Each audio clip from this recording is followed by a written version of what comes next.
Hey guys, welcome back to my channel.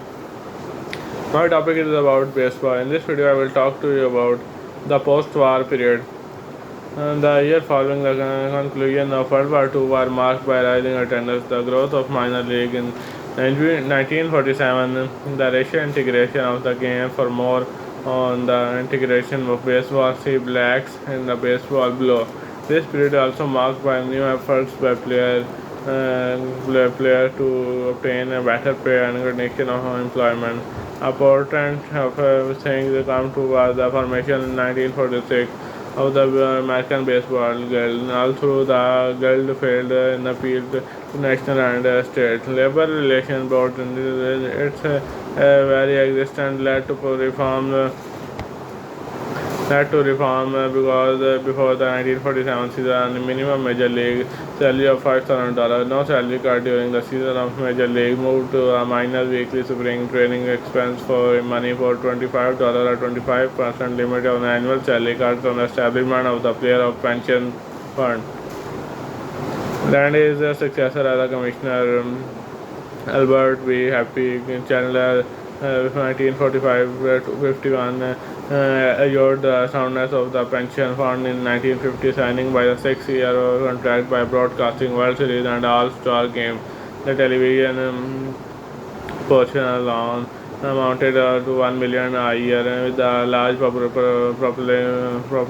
proportion unmarked for the pension fund, radio and television rights for the regular, regular season games remained with each club. Later, commissioner included Ford, C. Jake Flick, William D. Escart, Brovie Cohn, Bartlett, Giamatti, and Alan Selig. The post-war boom was short-lived. However, the Americans were going through their tremendous changes. Millions were moving out of the city into the suburbs, and the population center in the south and west were growing. Americans had more time to enjoy themselves, which they did through veganation, outdoor recreation. Moreover, the rapid growth of television preoccupied the country. Baseball was slow to adapt.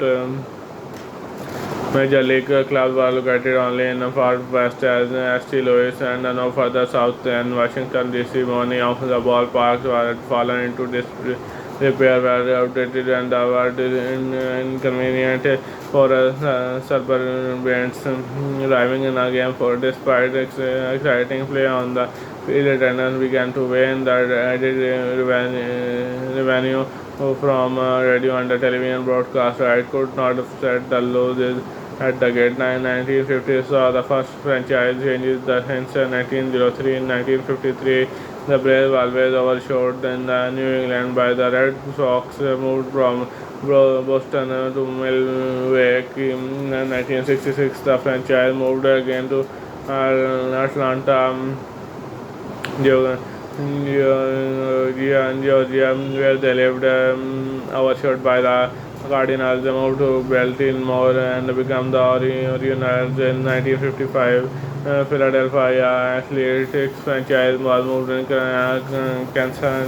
Kansas City, Missouri, and in 1968 Oakland, California. The impact of these moves was slightly compared with the moves of Dodgers and Giants from New York City to California, and the Dodgers to Los Angeles, and the Giants to San Francisco in 1958 to relocate that Los Angeles Angels, which was then third largest in the country of Malay, persuaded the Giants to move the San Francisco in order to maintain the rivalry and ease the travel burden in the National League team. Thank you guys for watching my video. Hope you are liking.